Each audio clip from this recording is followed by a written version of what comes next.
wabarakatuh.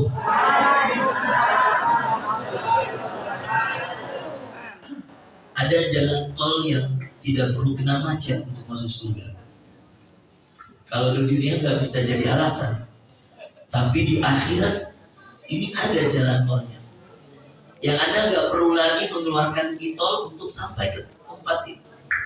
Ada 4 amalan ibu yang Allah berikan jalan yang khusus Anda, private. Yang khusus kita, Pak, jalan ini nggak perlu pakai kartu e-tol lagi. Di sana jalannya khusus untuk yang mengamalkan 4 amalan ini. Mau tahu amalannya? Mau tahu amalannya? Mau. Salah seorang syekh kami di Sudan, ketika kemudian menjelaskan amalan ini, beliau mengatakan, hendaklah setiap harimu ada 4 amalan ini. Jika kau ingin mendapatkan surga bighairi adzabin wala hisabin, jika kau ingin mendapatkan surga itu tanpa perlu diazab dan tanpa perlu dihisab. Ini istilah Rasulullah, tadkhulul jannata bisalamin. Kata Rasulullah, engkau akan masuk surga dengan selamat dan cepat. Amalan yang sedikit orang amalkan, tapi Masya Allah, ketika dia amalkan dan rutinkan, Allah siapkan baginya jannah dan tidak perlu melaluinya lewat pencucian dosa-dosa. Karena kata Rasulullah SAW, kullu bani Adam khata'. Anak cucu Adam itu pasti dan mesti punya salah. Betul Bapak Ibu sekalian? Coba mengaku yang punya salah dan punya dosa, angkat tangan selain saya di sini, angkat tangan. Oke, turunkan. Yang merasa banyak dosa seperti saya ini siapa? Banyak dosanya, Bu? Sekarang yang mau masuk surga, angkat tangan. Lah gimana banyak dosa mau masuk surga? Gimana? Tadi gimana? Banyak dosa angkat tangan? Banyak? Tapi mau surga tapi yang tertinggi, Firdaus mau? Gimana? Itu gimana logikanya? Pak Ketua, mau masuk surga tertinggi, tapi dosa banyak gimana? Tapi mau masuk surga, Firdaus mau, tapi dosa banyak. Nah gimana? Baik, kata Rasulullah, dengarkan. Ya, serius ya? Boleh Bu, boleh perhatian di sini dulu boleh? Gak ada yang ngobrol boleh? Ada hadiah umroh, mau? Ada hadiah dinar, mau dinar? Mau? Dari Nafis Gold, mau gak? Lumayan satu dinar itu Masya Allah, seperempat aja udah 1 juta. Baik, ibu-ibu bukan untuk hadiah, kita cari pahala, betul? Kata Rasulullah, perhatikan ya, ada 4 amalan. Rasulullah menjelaskan itu. Kata Rasulullah SAW, afshus salam. Ketika beliau bertemu dengan seseorang, beliau mengatakan, ya gulam. Kemudian dihadapkan dengan para sahabat, lalu mengatakan, ya ayuhan nas. Jadi ketemu sahabat, satu anak muda dia nasihatin dengan nasihatin. Ketemu orang banyak dia nasihatin dengan nasihatin. Afshus salam. Amalan sederhana ibu-ibu, Bapak. Kata Rasulullah, sebarkan salam. Di sini ada 2 hal. Yang pertama, sebarkan salam dalam artian banyak-banyak mengucapkan salam ketika ketemu sesama muslim. Makanya dalam hadis Muslim, Rasulullah SAW mengatakan, hakul muslimi alal muslimi sittun. Ada hak muslim dari muslim yang lainnya 6. Yang paling pertama yang harus kita tunaikan, idza laqitahu fasallim. Kalau ketemu beri salam. Seperti tadi saya memberi salam pada bapak dan ibu ketika memulai ceramah saya. Itu sebagai bentuk hak muslim dari muslim yang lainnya. Juga untuk mengamalkan amalan ini, banyak-banyak memberi salam. Ada apa dengan salam, Ustaz? Karena satu salam itu ada 3 doa yang terkumpul Bapak Ibu sekalian. Percaya atau tidak, ini salam yang mengajarkan langsung Rabbul Alamin, Allah Azza wa Jalla. Salam ini yang ngajarin Allah. Karena salam ini yang ngajarin Allah, maka maknanya pasti dari Allah. Apa isi salam itu? Assalamualaikum. Terus warahmatullahi wabarakatuh. Apa arti assalamualaikum? Keselamatan untuk kalian. 1. Mau selamat? Maka kenapa Rasulullah SAW anjurkan ini? Supaya semua saling memberi doa. Yang memberi salam doa, yang menerima salam doa. Makanya mengucap salam itu sunnah. Tapi jawab salam itu wajib. Jawab salam itu wajib. Hukum menjawab salam wajib apa sunnah? Wajib. Jadi kalau ada yang nggak jawab salam dosa apa enggak? Nanti salam saya dia nggak jawab. Coba tes. Assalamualaikum warahmatullahi wabarakatuh. Karena jawab salamnya wajib. Apa yang didapat? Kata Rasulullah SAW. Assalamualaikum asyrah hasanat. Ketika kalian mengucapkan assalamualaikum, bagi yang mengucapkan 10 pahala, bagi yang mendengarkan 10 pahala. Datang doa juga di dalamnya. Udah dapat pahala 10, dapat doa juga. Semoga kamu selamat. Masya Allah, perjalanan kalau saya kemudian tidak selamat, gak sampai ke sini. Tapi Masya Allah, Allah memberikan keselamatan. Dan itulah hal yang paling penting kita minta di dunia, Bapak Ibu sekalian. Makanya kata Rasulullah SAW, perbanyaklah membaca doa keselamatan dunia akhirat. Rabbana atina fid dunya hasanah. Al-Baqarah kata Allah. Wa fil akhirati hasanah. Terus wa qina adzabannar. Tahu enggak Bapak Ibu sekalian? Apa makna dari doa ini? Kenapa doa ini dijuluki dengan doa keselamatan? Kenapa doa ini enggak dinamakan doa kebaikan? Padahal yang isinya kan kebaikan semua. Rabbana atina fid dunya hasanah. Hasanah itu artinya kebaikan. Wa fil akhirati hasanah. Hasanah artinya? Kenapa nama doa ini doa keselamatan? Kenapa nama doa ini bukan doa kebaikan dunia akhirat? Kok keselamatan dunia akhirat kata Rasulullah? Perbanyaklah membaca doa ini kata Rasulullah dalam hadis Bukhari. Atsiru min hadzal du'a. Bapak Ibu sekalian, ternyata selamat itu baik. Dan baik itu selamat, Bapak Ibu sekalian. Semua yang menyelamatkan itu baik. Dan semua yang baik itu menyelamatkan, Bapak Ibu sekalian. Dan Masya Allah, Bapak Ibu, di ujung doa ini kita mengatakan wa qina adzabannar. Apa artinya? Lindungi kami dari siksa neraka. Pertanyaannya, mana kalimat masukkan kami ke surga? Kan mestinya ya doanya Rabbana atina fid dunya hasanah. Terus wa fil akhirati hasanah. Ini kan pasangan ya. Ya Allah, berikan pada kami kebaikan di dunia dan berikan pada kami kebaikan di akhirat. Kemudian wa qina adzabannar. Allah tutup ayatnya. Kok Allah enggak nyambung wa adkhilnal jannah? Kenapa enggak ada kalimat masukkan kami ke surga? Siapa yang bisa jawab? Kalau udah dilindungi dari api neraka, otomatis masuk surga. Dapat aja Pak. Masya Allah. Benar. Serius. Dan itu benar ibu-ibu sekalian. Masya Allah. Benar Pak. Karena Masya Allah, orang kalau sudah selamat dari api neraka, itu otomatis di mana tempatnya? Surga. Nggak ada istilah dia mau tinggal di Jakarta, mau tinggal di Makassar, Bogor, nggak ada. Di akhirat itu hanya ada dua. Kalau kamu kemudian sudah terhindar dari api neraka, api sudah diharamkan untuk menyentuh api kulit-kulit kita, maka kemudian di mana?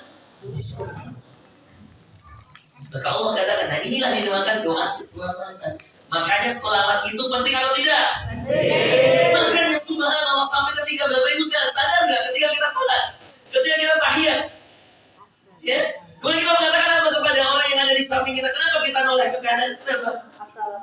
Untuk apa? Mendoakan. Assalamualaikum warahmatullah. Assalamualaikum warahmatullah. Yang kanan dapat salam, yang kiri dapat salam. Yang saya memberi salam kepada yang kanan, nanti ketika dia menoleh ke kiri, dia balik salam ke saya. Coba Masya Allah. Itulah kenapa pahala berjamaah sholat itu penting Pak. Makanya ini anak-anak muda, bapak-bapak, jangan sholat di rumah Pak. Yang laki-laki, yang cowok ini, biar dapat itu.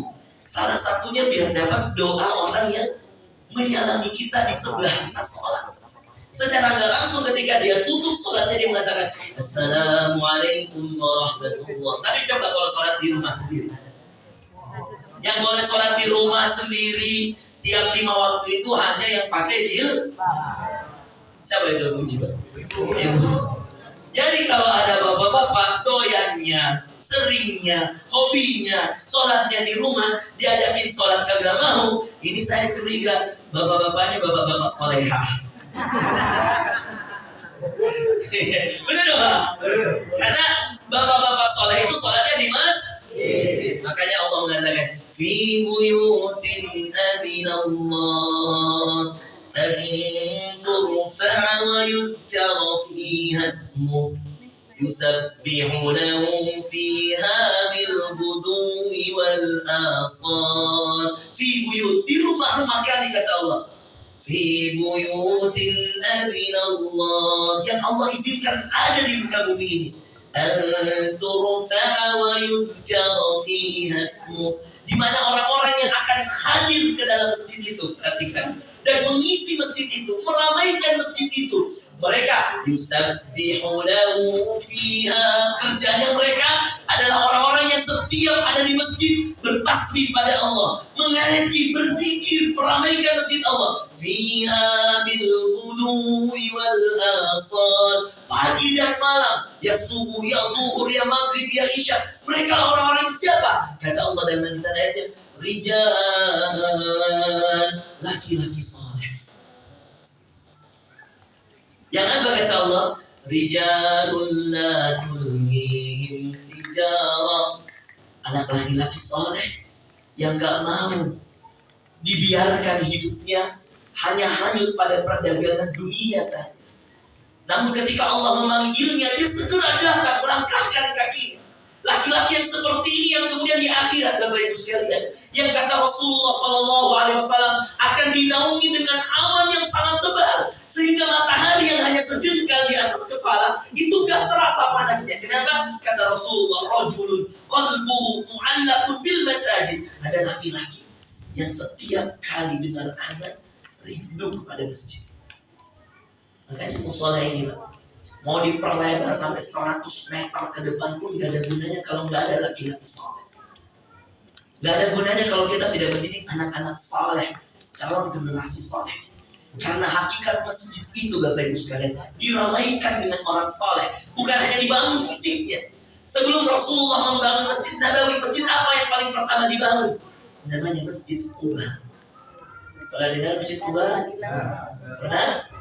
Yang kemudian Allah turunkan ayat dalam surah At-Taubah, Masjidun ussisa 'ala taqwa, masjid dibangun atas ketakwaan. Takwa itu tidak harus bangunannya dulu, Bapak Ibu sekalian. Berapa banyak masjid menghabiskan triliunan, ketika kemudian kita sholat satu sof pun gak ada. Gak usah saya sebut ya nama masjidnya di sini ya. Ada, Pak. Yang satu sof pun gak ada, Bapak Ibu sekalian. Tapi berapa masjid, Masya Allah, di desa-desa, Pak, di surau-surau, musola-musola, Masya Allah, mungkin sederhana, tapi ya Allah ya Rabb, ratusan orang sujud, ratusan orang mengaji, ibu-ibunya aktif, anak-anaknya aktif, semuanya ketika dengar kajian, Masya Allah aktif, RT-nya ada, ketua yayasannya ada. Bukan hanya ketika ada pengajian, Bapak Ibu sekalian, setiap waktu sholat, setiap ada kegiatan, ada bersih-bersih masjid, mereka orang-orang terpanggil selalu membersihkan rumah Allah. Berapa banyak yang terkenal di bumi, Bapak Ibu sekalian, nggak dikenal di langit. Berapa banyak yang nggak dikenal di bumi, dikenal di langit. Itu yang kita inginkan. Mau dikenal Allah, mau disayang Allah, mau jadi hamba yang dicinta Allah. Itu Bapak Ibu sekalian.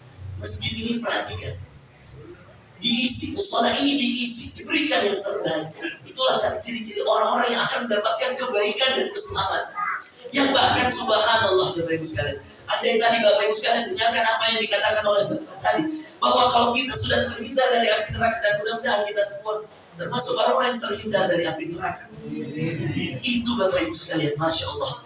Kata Allah dalam Al-Quran, فَمَنْ زُحْزِحَ عَنِ النَّارِ وَأُدْخِلَ الْجَنَّةَ فَقَدْ فَازَ وَمَا الْحَيَاةُ الدُّنْيَا إِلَّا مَتَاعُ الْغُرُورِ. Ini kata Allah dalam Al-Quran. Mau tahu orang yang menang, orang yang selamat itu orang yang menang. Faman zuhziha 'anil nar. Kalau kamu sudah dihindarkan dari api neraka, wa udkhilal jannah, dan kamu dimasukkan ke surga. Inilah kemenangan hakiki. Hidup itu ini, Pak. Mau tahu apa tujuan hidup, Bapak Ibu sekalian? Ini. Saya hidup untuk apa, Ustaz? Saya hidup untuk supaya saya tidak terkena api neraka dan saya dimasukkan Allah ke surga. Faman zuhziha 'anil nar wa udkhilal jannah. Kata Allah, faqad faz. Dialah orang yang menang. Lalu Allah ceritakan, wa mal hayatud dunya, dan tidaklah kehidupan dunia. Masya Allah, Bapak Ibu sekalian. Kita berdoa dulu karena turun hujan ini, Bapak Ibu sekalian. Tambah mustajab ini doa. 3 hal yang membuat doa ini mustajab hari ini. Pertama, ikuti saya. Kita baca doa ketika turun hujan. Allahumma sayyiban nafi'an. Allahumma ij'alna min ahlil jannah.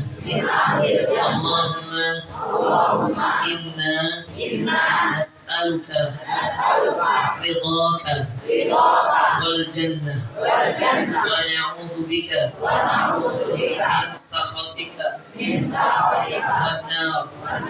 Allahumma innaka 'afuwun karim tuhibbul 'afwa fa'fu 'anna. Allahumma ighfir lana dhunubana wa liwalidina warhamhuma kama rabbayani saghira. Rabbana taqabbal minna innaka antas samiul alim. Rabbana atina fid dunya hasanah wa fil akhirati hasanah wa qina adzaban nar. Subhana rabbika rabbil izzati amma yasifun wa salamun alal mursalin walhamdulillahi rabbil alamin. Amin. Bapak Ibu sekalian, ada 3 hal yang membuat doa itu mustajab. Kata Rasulullah, 3 keadaan yang doa orang tidak tertolak. Kalau Anda berada dalam keadaan ini, berdoa ya. 1, ketika bersafar, musafir. Alhamdulillah saya memimpin doa dan saya dalam keadaan safar, Pak. Yang kedua, ketika turun hujan. Dan tahu apa yang ketiga? Ketika dizolimi. Ibu-ibu banyak yang sering dizolimi, banyak? Banyak. Bapak, Pak Ketua pernah dizolimi? Sekarang masih berdoa. Jangan dibalas, malah kita mendoakan. Dan tidak usah mendoakan yang turun karena Allah Maha membalas. Maka ketika terzalimi, Masya Allah, kesempatan untuk berdoa. Mungkin ada yang izin perusahaannya dicabut, doa. Mungkin ada yang usahanya dizolimi tetangga, doa. Mungkin ada yang Masya Allah sering diceritain jelek sama teman-teman, digibahi, digosipi, doa. Gak usah balas. Kalau kapan kita membalas, malah kita gak ada penyelesaiannya. Dia bikin dosa, kita bikin dosa lah, gak selesai. Benar, Pak? Ya. Maka kalau kemudian dizalimi, Ibu, banyak-banyak berdoa. Tapi ada 3 waktu juga ini penting untuk melihat. Waktu yang mustajab, doa diterima. Kalau tadi 3 keadaan, ketika safar, ketika turun hujan, dan ketika kemudian kita dizalimi, tapi ada 3 waktu juga yang perlu kita banyak berdoa. 1, Bapak Ibu sekalian, ketika kemudian bermajlis seperti ini. Waktu-waktu bermajlis itu waktu dikelilingi malaikat. Makanya dari tadi saya banyak berdoa, Bapak Ibu sekalian. Karena malaikat mengaminkan kita. Dia berkumpul, kata Allah, wa haffathumul malaikat. Rasulullah menyampaikan ini dalam hadisnya. Berkeliling malaikat mengumpuli orang-orang yang sedang kumpul untuk mendengarkan tausiah dan ceramah dari para sahabat. Lalu kemudian waktu kedua banyak yang nggak tahu. Waktu hari Jumat setelah sholat asar. Tahu? Mulai sekarang nanti dicatat ya Ibu ya. Jumat setelah sholat asar itu di list mau doain siapa aja, doanya mau minta apa saja. Kata Rasulullah dalam hadis, ada satu waktu di hari Jumat, tidaklah seorang muslim berdoa kecuali Allah ijabah semua doanya. Apa itu? Setelah sholat asar di hari Jumat. Dan ada yang tiap hari. Kalau tadi kan Masya Allah, iya, Subhanallah itu kalau hari Jumat itu punya 1 minggu Ustaz. Saya mau yang tiap hari Ustaz, gampang. Bangun sepertiga malam terakhir. Kira-kira jam 2, ya, setengah 2. Bangun kemudian meminta doa kepada Allah Subhanahu wa taala.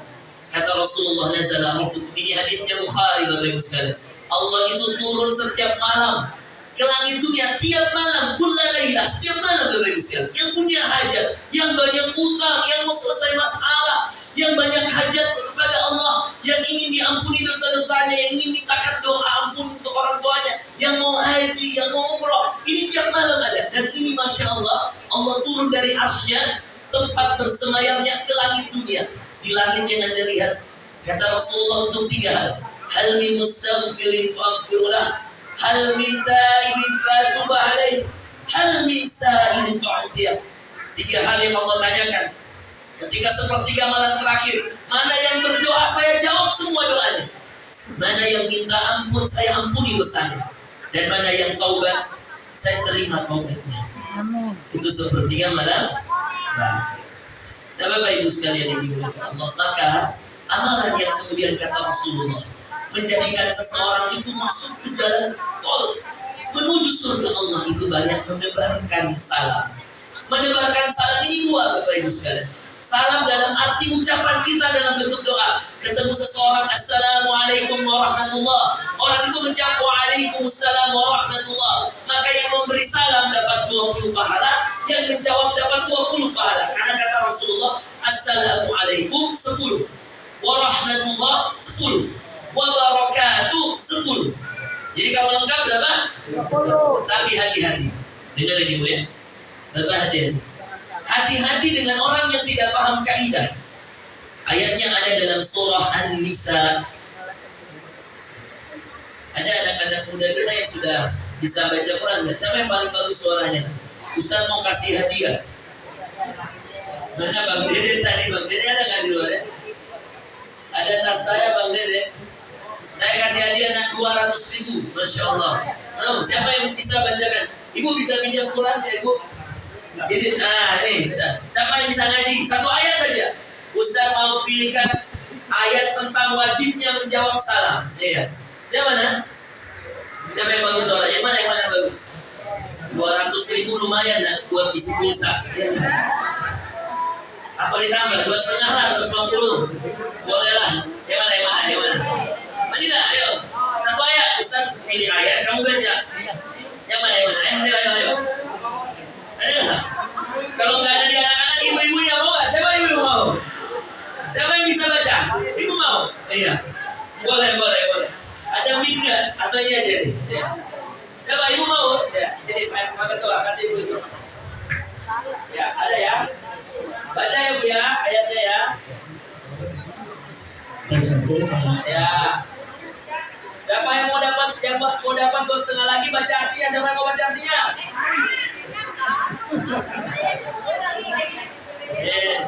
Baik. Sekarang ya nih. Nah, nih. Ini 86. Ya.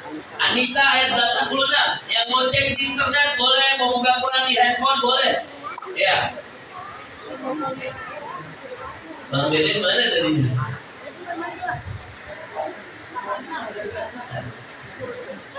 Bang Dede ada Bang Dede? Tasnya ada di sini. Ya. Sudah Bu? Bisa? Bismillah, ayo.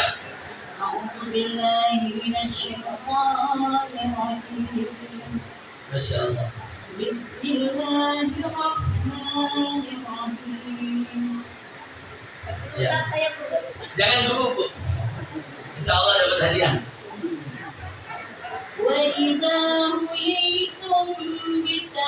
Huyyi itu ada tasdid Bu. Jadi caranya wa idza huyyitum ya. Diulang Bu.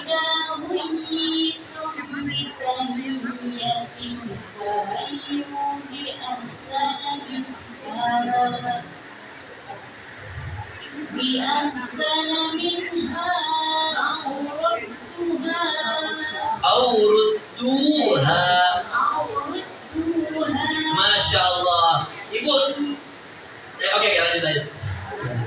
Satu lagi, sedikit lagi. Innallaha kana ala kulli syai'in hasiba. Masya Allah. Wa idza itu ya Bu ya. Sopir saya lagi di mobil kayaknya. Nanti tunggu ya habis ini ya Bu ya. Wa idza itu mitaya. Siapa yang mau baca artinya Pak? Yang bacaannya Ibu. Ibu. Ada terjemahannya ada? Ya, boleh. Ibu boleh baca terjemahannya Ibu ya. Terjemahannya kalau terjemahan aja 100.000 aja Bu.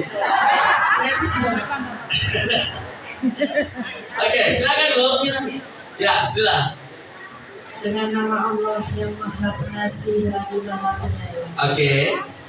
Apabila kamu dihormati dengan suatu kehormatan, maka balaslah penghormatan itu dengan yang lebih baik. Penghormatan di situ salam ya. Jika kamu diberikan penghormatan yang dimaksud ini salam, maka balaslah salam itu atau penghormatan itu dengan yang lebih baik. Terus atau balaslah dengan yang serupa. Atau yang serupa. Catat ya, yang lebih baik atau yang serupa. Jadi kalau ada yang tanya ibu-ibu, mana nih buktinya bahwa menjawab salam wajib? Buka surah An-Nisa ayat 86. Posisinya sebelah kanan paling bawah. Sebelah kanan paling bawah bukan? Iya. Alhamdulillah. Itu di situ ketemu. An-Nisa ayat 80. Kemudian Bu terakhir, sesungguhnya Allah memperhitungkan segala sesuatu. Sesungguhnya Allah memperhitungkan. Jadi kalau kita ada uang kembalian aja, kita beli 15.000, lalu kemudian kembaliannya kok cuma 60.000, kurang kan? Uang kita 100.000. Kalau uangnya 100.000, Bapak Ibu sekalian, kok kembalian cuma 60.000, padahal belanjaan 15.000, kita pasti protes, betul tidak?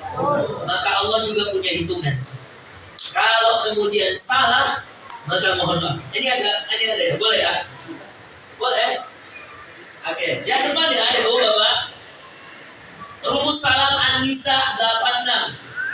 An-Nisa ayat 86. Perhatikan. Pertama kata Rasulullah, Assalamualaikum. Ini Bapak Ibu sekalian pahalanya 10. Baik. Kemudian di sini apa ya? Warahmatullah. Ini juga 10 Bapak Ibu sekalian. Ini 10. Wabarakatuh. Perhatikan. Wabarakatuh. Ini juga 10. Ini 10. Perhatikan. Maka ayat An-Nisa 86 kata Allah, jika kamu diberi salam penghormatan, jawablah salam itu dengan 2 pilihan saja. Yang lebih baik, bi ahsana minha, lebih baik, awurduha, atau yang sama. Perhatikan. Jadi kalau saya mengatakan Assalamualaikum warahmatullahi wabarakatuh, berarti kalau pakai rumus ini gimana cara jawabnya?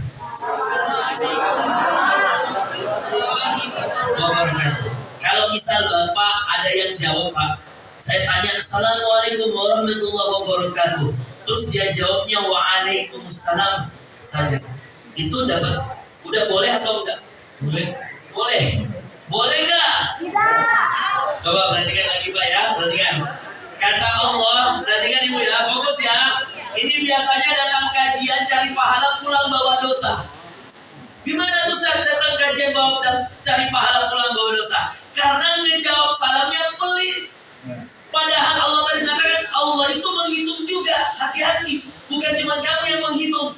Jadi contoh Pak, Assalamualaikum warahmatullahi wabarakatuh. Berarti saya memberi berapa? 30. Kalau yang jawab cuma Waalaikumsalam, berarti dia kasih saya berapa? Boleh nggak? Sesuai nggak? Karena rumusnya boleh hanya yang lebih baik atau yang serupa atau sama. Kecuali kalau saya juga pelit. Assalamualaikum. Waalaikumsalam. Sama-sama pelit. Jadi berapa? 10 Bu? Boleh nggak? Orang pelit jawab orang pelit ya, nggak apa-apa lah. Benar nggak?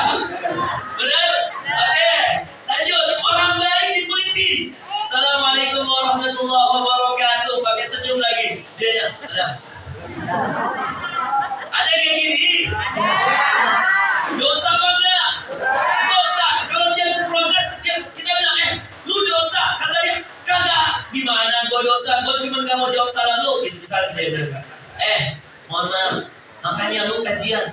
An-Nisa ayat 86. Wih. Keren ya. Baru tahu ayatnya. An-Nisa ayat 80. Cara jawab salam harus yang lebih baik atau sah? Coba ya kita tes yang sama-sama dulu ya. Sama-sama ya. Jadi kalau saya kasih 20 jawab 20 ya. Kasih 10 jawab 10 ya. Kalau kalah saya pulang. Siap ya? Assalamualaikum. Assalamualaikum warahmatullahi. Tengah nih, top 20 nih. Mau dibilang pelit enggak juga, dibilang baik juga ya, enggak juga. Yang paling baik nih. Assalamualaikum warahmatullahi wabarakatuh. Sama-sama orang, Pak. Ngasih 30, sini ngasih berapa? 30. Jadi kalau ada MC, ketua RT, ketua yayasan, kemudian ketua masjid bilang Assalamualaikum warahmatullahi wabarakatuh, terus jamaah sambil main handphone ya, salam, dosa nggak? Udah tahu ya. Jadi jangan sampai Bapak Ibu sekalian kita cari pahala ke masjid kajian, cari pahala apa dosa? Pulang bawa dosa, dosanya di mana? Nggak jawab atau nggak sempurna menjawab. Makanya nggak boleh udah tahu di mana rumus menjawab salam, di mana? Surah apa? Ayat apa? Posisinya di mana Quran? Kanan atau kiri? Kanan. Atas, tengah atau bawah? Ayat terakhir. Masya Allah. Itu pintar ya? Pintar. Mas Dek, mana Mas Dek? Mas Dek, mana di Mas Dek? Tadi ada? Mas Dek ada? Nah, ini Mas Dek. Tadi siapa yang baca Quran, Ibu? Bukan saya. Yang mana tadi? Ini wong ustad Bu, ini beda ini. Iya. Bawa saya. Mudah-mudahan cukup ya Allah ya Rabbi. Bapak Ibu sekalian, amalan pertama masuk surga adalah banyak-banyak memberi salam dan menjawab salam. Karena kalau orang memberi salam berarti dia mendoa.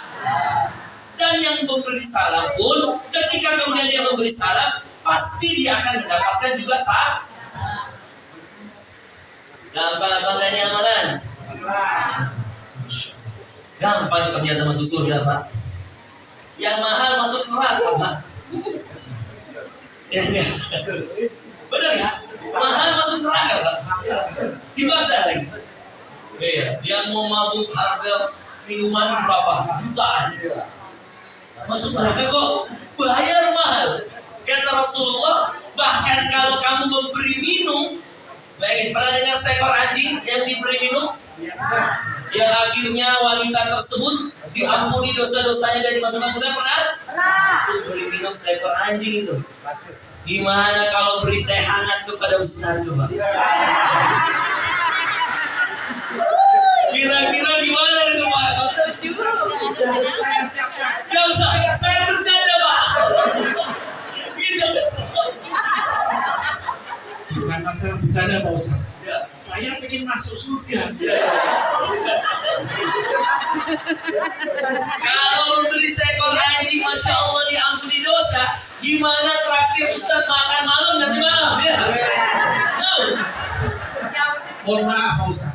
Kalau siapapun yang datang ke musola ini sudah saya siapkan. Karena saya ingin masuk surga sama dengan Pak Ustaz. Masya Allah. Masya Allah. Takbir. Masya Allah. Jadi Bapak Ibu sekalian, jangan pelit-pelit memberi makan, memberi minum orang, karena itu amalan kedua. Kata Rasulullah SAW, afshus salam wa at'imut ta'am. Mau tahu amalan surga lagi? Yang kata Rasulullah, kamu bisa dengan memperbanyak amalan ini cepat masuk surganya. Banyak memberi salam, dan yang kedua banyak memberi makan, termasuk minuman. Makan dan minum ini Masya Allah Bapak Ibu sekalian, kecil di hadapan Allah, besar, kecil di hadapan manusia, besar di hadapan Allah. Jadi Anda bayangkan Bapak Ibu sekalian, apalagi kemudian yang kita beri makan itu orang yang membutuhkan Pak. Kemudian di pinggir jalan, ketika kemudian kita di lampu merah ada yang mengatakan, saya belum makan. Bapak kalau nggak punya uang nggak usah buka kaca ya, lu bohong, nggak usah. Kalau nggak punya uang diam aja Pak. Karena bisa jadi dia beneran belum makan. Kalau punya makanan, kasih makanan. Punya uang, kasih uang, Bapak Ibu sekalian. Demi Allah, Bapak Ibu sekalian, amalan ini sangat dicintai. Bahkan Rasul mengatakan, siapa yang memberi air minuman kepada orang yang sedang membutuhkannya, maka Allah akan melipat gandakan amalannya berkali-kali lipat, Bapak Ibu sekalian. Luar biasa. Ini penting Bapak Ibu sekalian. Banyak ini kalau datang sumbangan kue kayak gitu, Masya Allah. Ini pinter ini orang yang bawa makanan ini. Ini pinter banget ini. Ini memang kami tidak masuk surga bersama Ustaz. Alhamdulillah. Ya, alhamdulillah. Ini benar ini. Masya Allah. Ini benar ini, Pak. Ini amalan penulis ya. Nyiapin buah-buahan, nyiapin makanan, nyiapin kue. Yang bawa ini ibu-ibu ini percaya sama saya. Kalau ada yang makan ini, Masya Allah, ibu itu salah satu amalan yang membuat ibu masuk surga dengan cepat. Jadi kalau ada kajian, yuk lomba-lomba nyetor kue, bawa makanan. Ustaz gak punya uang banyak, Ustaz, yang sedikit-sedikit aja, yang kecil-kecil, yang penting kemudian dibawa. Itu Bapak Ibu sekalian, Allah tidak melihat enak besarnya, banyaknya, enggaknya. Allah lihat itu keikhlasan. Amalan kedua penghuni surga setelah salam tadi, banyak memberi makan.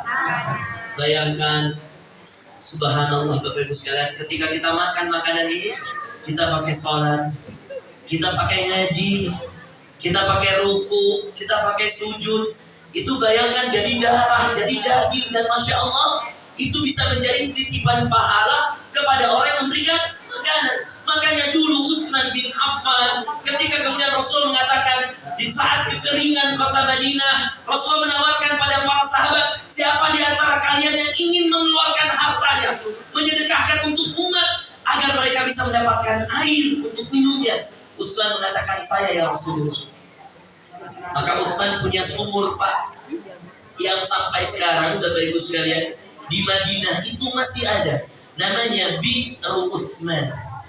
Di Madinah, yang awal transaksinya orang Yahudi itu nggak mau jual, Pak. Lalu Utsman mengatakan, saya naikin 2 kali lipat. Kata orang Yahudi, nggak boleh Utsman, orang lagi susah air, mahal ini. Kata Utsman, saudaraku 3 kali lipat. Kata dia, Utsman, kalau 3 kali lipat boleh, dengan catatan saya sehari, kamu sehari. Ya, saya sehari, kamu sehari. Hari ini kamu boleh ambil sepuasnya, besok kamu nggak boleh ambil, jatah saya. Subhanallah Bapak Ibu sekalian, karena dia nggak mau menjual sepenuhnya, maka Utsman mengatakan deal, saya sehari, kamu sehari. Utsman buat peraturan, Utsman buat pengumuman kepada seluruh kaum muslimin, orang-orang Islam di kota Madinah waktu itu, dengan mengatakan, hari di mana saya punya jatah, ambillah air sebanyak-banyaknya, taruhlah di rumah-rumah kalian, supaya keesokan harinya kalian masih punya cadangan air. Dan apa yang terjadi Bapak Ibu sekalian? Orang datang dengan banyak tempat, bawa wadah semua, ngambil berember-ember, dipenuhi. Akhirnya ketika jatah orang Yahudi, gak ada lagi orang yang datang beli, semuanya udah digratisin sama Utsman. Berlanjut selama 1 bulan Bapak Ibu sekalian, merasa rugilah orang Yahudi. Lalu orang Yahudi datang ke Utsman mengatakan, wahai Utsman, bayar 3 kali lipat lagi, ambil semua sumur. Dibayar 3 kali lipat dengan hartanya Utsman. Bukan Utsman yang pakai ini sumur, dia berikan kepada orang Islam, diberikan kepada umat Rasulullah. Dan habis itu Bapak Ibu sekalian, ketika diberikan kepada Utsman, sumur itu menjadi sumur yang berkah, airnya melimpah, bersih, jernih. Itu karena keikhlasan seorang Utsman. Makanya tahu nggak, Utsman itu menikahi 2 putri Rasul. Satu Ruqayyah dan yang satu lagi Ummu Kalsum. Itulah kenapa Utsman dijuluki Dzun-Nurain, 2 cahaya. Karena ketika meninggal Ruqayyah, Rasulullah tidak mau melepas Utsman menjadi menantunya, maka dia carikan lagi anaknya yang lain, lalu mengatakan, nikahilah putriku yang satunya Ummu Kalsum. Maka dia menikahi 2 putri Rasulullah SAW karena kedermawanannya. Tetapi ingat Bapak Ibu sekalian, Utsman itu punya sifat yang luar biasa juga. Apa itu Bapak Ibu sekalian? Utsman itu pemalu. Dia jaga benar keikhlasannya. Dia nggak mungkin. Hati-hati dengan orang-orang yang habis sedekah, habis bantu orang, habis nolong orang, terus diungkit sampai 70 tahun. Iya. Kejadian sedekah udah 10 tahun yang lalu, masih diingat-ingat. Kemarin saya beliin, kemarin. Hati-hati. Jaga keikhlasan. Ketika memberi orang, hati-hati. Bantu anak yatim, hati-hati. Bantu fakir miskin, hati-hati. Karena kata Rasulullah SAW, hati-hati dengan sedekah yang menyakitkan. Itu sebagaimana ayat Allah dalam Al-Quran, qaulun ma'rufun khairun min sadaqatin yatba'uha adhan. Perkataan yang baik lebih dicintai Allah daripada sedekah yang menyakitkan hati. Maka mari Bapak Ibu sekalian, amalan kedua penghuni surga itu adalah apa tadi? Banyak memberi makanan, banyak memberi minuman, banyak sedekah, tapi tetap menjaga keikhlasan. Oke, amalan yang ketiga. Masih semangat? Atau 2 aja? Ada 4. Mau 2 aja atau 4? 2 aja ya? Aja. Amalan yang ketiga, baik. Kalau gitu fokus ya, jangan ada yang main handphone ya, lihat sini. Nanti Ustaz pulang sedih nanti.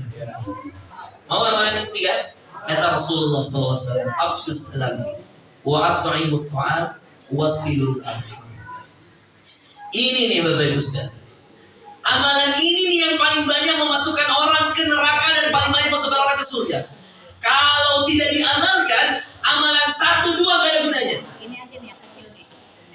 Jadi, amalan ketiga ini penting Bapak Ibu sekalian. Karena kalau ini rusak, mau kita tiap hari ngasih salam orang, mau kita tiap hari beri makan orang, kalau amalan ketiga rusak, gak ada gunanya amalan 1 dan 2.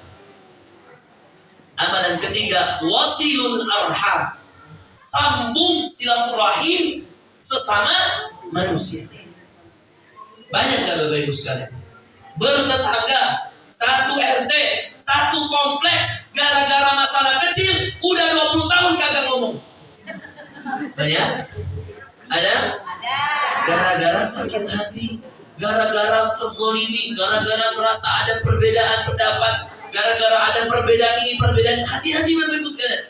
Ini yang paling saya sering temukan di masjid-masjid, di musola-musola. Gara-gara imamnya nggak kunut, berantem. Gara-gara imam kunut, ini nggak mau sholat.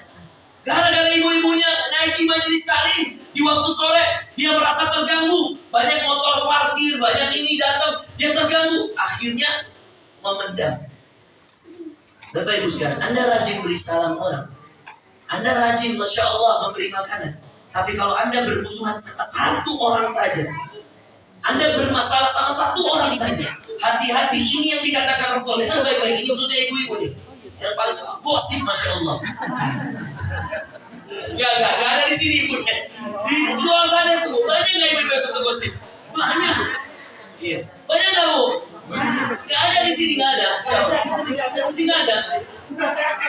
Sudah dites. Nggak ada di sini, nggak ada. Nih ya, Bapak Ibu sekalian perhatikan ya. Kata Rasulullah SAW, "Atadaruna manil muflis." Dengar ya Bapak Ibu, perhatikan. Rasulullah pernah bertanya kepada sahabatnya, tahu nggak kalian siapa orang yang bangkrut di akhirat? Ayo, siapa orang yang bangkrut di akhirat? Ini kata Rasulullah nih, ini penting nih, ilmu nih. Saya kebetulan S2, S3 saya jurusan ilmu hadis Pak.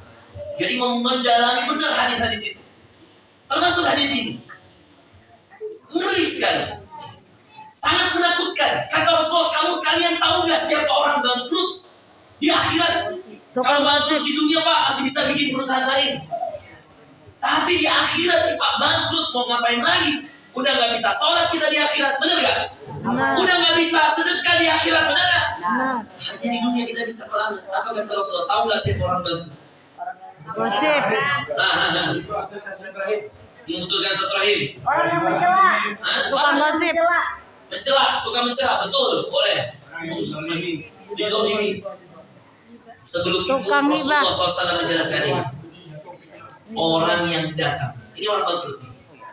Kalau dia suka zolim, suka ini langsung seperti itu, dia orangnya orang buruk, itu nggak bangkrut Pak, karena memang dia nggak punya amal. Tapi kata Rasulullah orang bangkrut itu yang banyak sholatnya. Jadi ya, perhatiin, banyak apanya? Sholat. banyak sedekahnya, banyak amal solehnya. Ini kata Rasul. Tapi di saat yang sama kata Rasulullah, ketika dia rajin sholat, ketika dia rajin sedekah, ketika dia rajin beramal soleh, di saat yang sama dia gampang menyakiti anak yatim, dia gampang menzalimi orang lain. Qad syatama hadza wa qad zalama hadza wa qad akhadha mala hadza, dan dia gampang mengambil hak-hak orang lain. Ini yang kata Rasulullah. Perhatikan ujung hadisnya. Kata Rasulullah, tukhad min sayyi'atihim wa tu'talifu hasanatihim. Orang ini semua solat-solatnya diberikan untuk orang yang dia zalimi. Kalau belum lunas, kata Rasulullah, dosa orang yang dizalimi ini diambil, diberikan untuk dia. Maka inilah bangkrut yang hakiki. Kita yang sholat, dia yang masuk surga. Dia yang bikin dosa, kita yang dapat azabnya. Itu bangkrut nggak itu? Masih mau gosipin orang lain? Masih mau ceritain orang lain? Yang mobil baru siapa, yang diceritain siapa? Ya tetangga mobil baru tuh. Iya nggak tahu tuh, habis suap kayaknya. Naudzu. Perhatian ya. Yang sholat ini coba kata Rasulullah. Orang ini rajin sholat, rajin sedekah, rajin amal saleh, tapi suka membenci orang, suka menzalimi orang. Maka apa Bapak Ibu sekalian? Nggak ada gunanya sholatnya. Karena apa? Nanti ketika dia sholat, semua sholatnya ini diberikan kepada orang yang dia zalimi. Belum cukup, kezolimannya nanti ditimbang. Oh ternyata kezolimannya 1000 kezoliman, dan sholatnya baru 500. Untuk itu maka dosa orang yang dizalimi, orang pasti punya dosa nggak semua kita? Diberikan ke siapa? Diberikan ke yang menzalimi. Makanya kalau Anda dizalimi, jangan membalas. Supaya apa? Supaya apa Bapak sekalian? Supaya nanti aja di akhirat deh. Ya. Nanti aja di akhirat ya. Kalau masih menzalimi ya sudahlah, sabar. Supaya apa? Nanti di akhirat dia sendiri yang rugi. Karena kalau belum dibalas di dunia, nanti Allah yang balas di akhirat. Tapi kalau udah dibalas di dunia, kata Allah ya, kamu udah sering balas gitu. Jadi udah selesai. Nah inilah orang yang bang. Maka di musola ini saya izin Bapak Ibu menitipkan amalan ini. Sebelum amalan yang terakhir dan menutup ceramah kita, saya titip Pak di sini antar jamaah di Raudhatul Jannah ya. Gak boleh ada gondok-gondokan ya. Boleh? Gak boleh ada yang sakit menyakiti, boleh? Semuanya harus mengamalkan amalan yang ketiga itu apa? Saling menyambung kasih sayang, menyambung silaturahim. Silaturahim itu sila itu menyambung, rahim itu kasih sayang.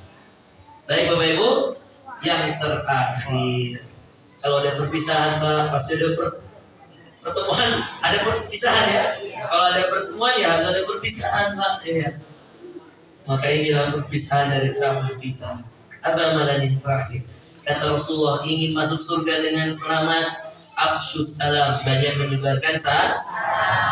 Menyebarkan salam itu doa, menyebarkan salam itu kebaikan. Yang kedua, banyak memberi makan, sebarkan salam, berikan makanan. Dan yang ketiga, banyak menyambung silaturahim. Amalan yang keempat, pembuktian diri. Pembuktian diri itu bagaimana Bapak Ibu sekalian? Kata Rasulullah SAW, wasallu bil-laili wan-nasu niyam. Amalan yang keempat Pak, pembuktian diri dengan Allah Pak. 3 amalan pertama, kita dengan manusia, benar? Boleh gak orang salam kalau gak ada orang di depannya? Stresnya nih jadi. Maka salam itu butuh orang lah. Boleh gak beri makanan, tapi yang diberi makanan rumah kosong ini dari ya kan, harus ada orangnya. Iya enggak? Silaturahim. Katanya mau silaturahim, tapi enggak ketemu siapa-siapa. Jadi enggak silaturahimnya? Enggak. Jadi 3 amalan pertama kita dengan manusia. Tapi amalan yang terakhir Bapak Ibu sekalian, masyaallah. Kata Rasulullah SAW, "Wasallu bil-laili wan-nasu niyam." Bangunlah salat malam ketika manusia-manusia itu sudah tertidur. Tadkhulul jannata bisalam. Amalan yang terakhir, Bapak Ibu sekalian, amalan penghuni surga adalah rajin sholat malam. Kata Rasulullah dalam hadis yang lain, asyrafu ummati, sebaik-baik umatku itu, kata Rasulullah SAW, hamalatul Quran, para penghafal Quran. Yang kedua, qawwamal lail, orang-orang yang rajin sholat malam. Bukan sholat maghrib, sholat maghrib wajib. Kalau kamu nggak sholat maghrib, dosa. Sholat malam itu apa Ustaz? Sholat tahajud. Rasulullah itu sebanyak tahajudnya yang sering dia lakukan berapa rakaat? Ayo, siapa yang tahu? Berapa? 11. 2, ini 8, kemudian witirnya 2, 1. Tapi boleh juga 3 sekaligus. Karena Rasulullah pernah mengamalkan keduanya. Pernah 2, 1, pernah 1 sekaligus 3. Ustaz, boleh nggak sebelum tidur? Ayo, boleh nggak tahajud sebelum tidur? Oh, siapa yang bilang boleh tuh? Ayo, boleh nggak? Boleh. Karena dulu ada kisah, perhatikan nih, ibu-ibu nih. Ini banyak yang salah paham. Terus pernah ditanya, kenapa nggak tahajud? Saya belum tidur, Ustaz. Katanya harus tidur dulu. Ini salah. Tahajud itu boleh sebelum tidur, boleh setelah tidur. Oke? Perhatikan. Yang boleh sebelum tidur, Ustaz, di mana dalilnya? Dalilnya ketika Abu Hurairah dinasehati Rasulullah dengan 3 amalan. Kata Rasulullah SAW, Abu Hurairah, jaga 3 amalan ini, wahai Abu Hurairah. 1, 2 rakaat sholat duha. 2, witir sebelum tidur. 3, puasa 3 hari dalam 1 bulan. 3 amalan.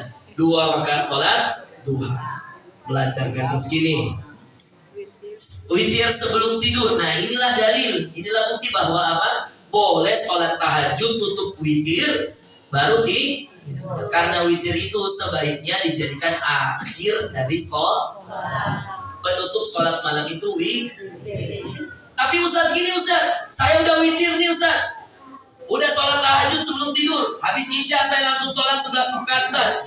Masya Allah Ustaz, saya dikasih bangun lagi oleh Allah jam 3 Ustaz. Masih boleh nggak saya tahajud? Ayo, masih boleh nggak? Boleh. Masih boleh nggak witir lagi? Nggak. Hati-hati, jangan terpancing ibu-ibu ya. Setelah witir, masih boleh tahajud kan nanti kalau bangun lagi? Tahajud ya, 2 boleh. Mau 10 boleh, yang penting genap. Kalau witir kan ganjil 1, 3, 5, 7 dan seterusnya. Tapi ya, kalau sudah witir sebelum tidur, maka ketika nanti bangun jam 2, bangun jam 3, boleh witir lagi nggak? Cukup tahan. Karena apa Ustaz? Karena Rasulullah mengatakan la witraini fil lailah. Tidak boleh ada 2 witir dalam 1 malam. Paham? Yang mau witir sebelum tidur silahkan. Kenapa Ustaz? Saya mau witir dalam keadaan saya tidur, saya sudah wudu. Otomatis kan kalau dia witir dia pasti sudah wudu. Saya sudah sholat, betul nggak? Baru kemudian dia tidur. Atau alasan yang lain kenapa witir sebelum tidur Ustaz? Karena saya takut Ustaz bangun-bangun azan subuh. Kalau bangun-bangun azan subuh berarti nggak boleh lagi tahan.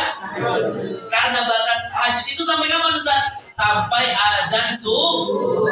Kalau masjid baru bunyi Assalamualaikum warahmatullahi wabarakatuh, itu masih boleh sholat gak? Masih. Hati-hati nih. Wah udah bunyi masjidnya Ustaz, udah gak boleh tahajud. Salah. Masih boleh sahur gak? Boleh. Yang gak boleh kalau sudah Nah Ustaz, udah azan Ustaz, masjid yang sono, masjid saya belum Ustaz, masih boleh gak? Ayo. Boleh gak? Siapa yang bilang boleh? Gini. Masjid sana, gini ya, masjid sana udah azan, masjid saya belum. Masih boleh sahur? Ayo. Nah, ini ada perbedaan pendapat ulama ini. Ini yang paling benar ini. Nah, ayo. Gak boleh.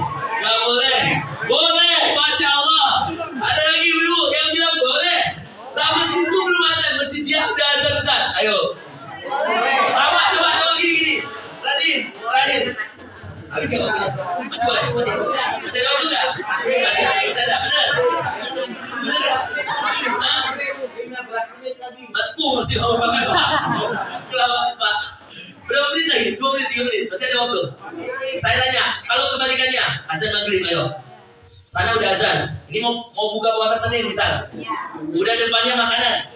Masjid sana udah azan. Masjid dekat rumah belum? Udah boleh belum? Bapak curang. Tadi kalau sahur gak boleh. Kalau buka puasa boleh. Gimana? Tadi giliran subuh gak boleh kata dia. Lagi giliran buka puasa boleh. Ayo. Oke, mau tahu ilmunya? Dengerin ya. Sebelum saya kasih tahu. Dengerin ya. Sebelum saya ceritain. Sebelum saya kasih tahu, ada kisah di Makassar, Pak. Suatu saat saya duduk di sebuah masjid kena macet, Pak. Karena udah mau buka puasa. Ya udahlah kita mampir daripada macet, kita mampir sekaligus sholat. Nunggu buka puasa di masjid, Pak. Buka puasanya masjidnya besar di bagian belakang, di teras masjid. Oke? Duduklah kita. Tiba-tiba satu jamaah pinter, dia buka radio. Oke? Iya enggak? Radio itu, perhatikan, langsung dari Masjid Al-Markas. Kalau di Jakarta Istiqlal lah gitu ya. Siaran langsung. Saya duduk di samping orang ini. Tiba-tiba itu kan berbaris. Bunyi ininya, radionya. Kan ini masjid luas. Radionya Allahu Akbar, Allahu Akbar. Saya langsung makan. Keren. Orang ini juga langsung makan. Bapak di sono, belum azan. Kata saya, sudah Pak. Masjid Al-Markas sudah Pak. Loh Ustaz, ini masjid kita ini belum Ustaz. Saya nampak, mohon maaf, kita beda mazhab. Saya makan. Orang yang lain karena lihat saya Ustaz, ikut makan. Dia kekeh nggak mau makan. Kok udah 5 menit? Karena kebetulan ada nasi campurnya Pak. Masya Allah, masjid ini masih besar Pak, jadi makannya makan berat. Yang lain malah udah pada makan. Tadi udah gelisah. 5 menit, dia datang ke sana. Datang ke tempat muazzin Pak. Dari muazzinnya. Muazzinnya lagi makan. Dia balik Pak. Dia kesel. Nunjuk-nunjukin muazzin. Kamu tuh azan dulu. Saya ini nunggu azan kamu. Kata dia, Pak, tadi sakit perut Pak. Dia balik ke belakang Pak. Marah-marah depan jamaah. Kata dia, ini muazzin pakai cara sakit perut. Kata jamaah, dia tuh manusia. Sakitnya wajar dia. Nah, itu ceritanya. Nunggu azan satu masjid itu tidak jadi keharusan. Bisa jadi muazzinnya sakit. Nah, kalau sakit perut gimana tuh? Maka ayo dengerin ya, perhatiin baik-baik. Ada rumus. Gampang dan Rasulullah. Bukan saya yang ngomong ya, yang ngomong Rasulullah. Ini kita jurusan ilmu hadis S2, S3 di Sudan lagi. Masa kita mau bohong Bapak Ibu sekalian? Ini ilmu harus kita pegang. Karena ada hadis Rasulullah, siapa yang berbohong atas nama saya, maka nanti di akhirat dia disiapkan kursi di neraka. Nauzubillah. Makanya kalau ada dokter tuh kan biasanya sumpah dokter ya. Nah, kalau ilmu hadis juga ada sumpah ilmu hadis. Gak boleh kita riwayatkan hadis dhaif, itu gak boleh.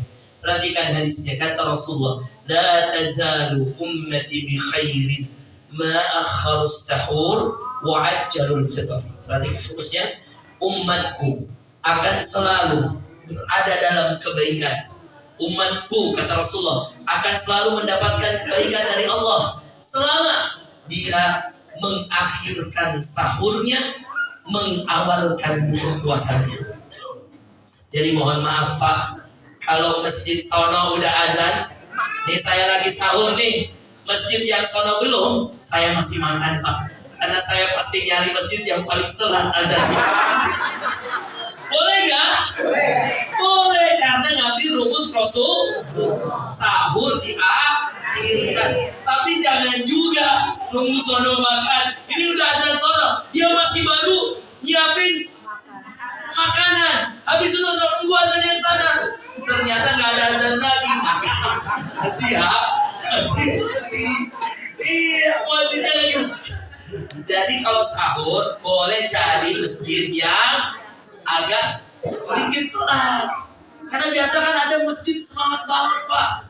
Belum waktunya juga udah azan kita baru makan dia kan? Iya Pak. Nah sebaliknya, Masya Allah, ini Rasulullah sangat sayang sama umatnya, betul nggak? Kalau sahur boleh diakhirkan, kalau buka puasa justru cari yang lebih awal. Benar? Enak nggak kayak gitu? Iyalah, mau nggak? Oh, Masya Allah. Demikian ya Bapak Ibu sekalian. Mudah-mudahan apa yang kami sampaikan ini bermanfaat, Insya Allah. Lain waktu mudah-mudahan nanti kita bisa ketemu lagi, Insya Allah. Amin.